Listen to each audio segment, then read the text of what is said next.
حضرت موسیٰ علیہ السلام کا واقعہ اللہ کمی بیشی معاف فرمائے، میں وہ سن رہا تھا. ایک شخص تھا، وہ اس نے حضرت موسیٰ علیہ السلام کے پاس آیا اور کہا کہ میں آپ اللہ سے بات کر سکتے ہیں؟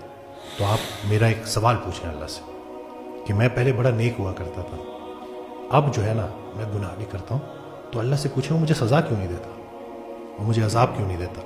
تو حضرت موسیٰ علیہ السلام گئے، سوال پوچھا، واپس آئے، جواب ملا. تو انہوں نے پوچھا کہ آپ نے پوچھا سوال؟ کہتے جی پوچھا. تو کیا جواب آیا؟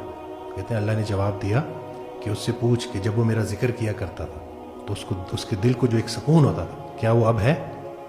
اس نے کہا کہ نہیں. کہتے جس کے دل کو سکون نہیں ہے وہ عذاب میں ہی ہے. عذاب کی ایک شکل دل کی بے سکونی بھی ہے.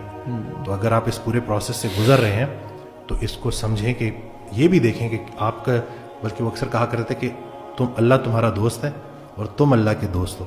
اب سوچو تم کیسے دوست ہو، یعنی کہ اللہ کے کون سے کام ہے جو تم کر رہے ہو، جو اللہ نے تمہارے اوپر جو شریعت نافذ کی ہے کیا اس کی پابندی کرتے ہو؟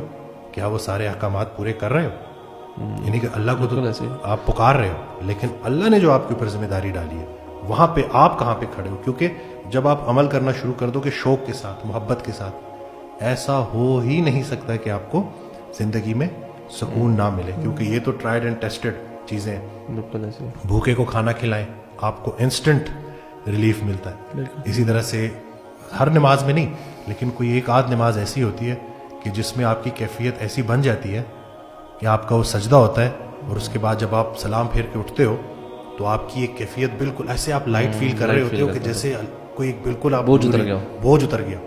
تو یہ ساری چیزیں ہمارے سامنے، اور خدمت، عبادت اللہ کی، محبت اللہ کے رسول صلی اللہ علیہ وسلم کی، اور خدمت انسان کی.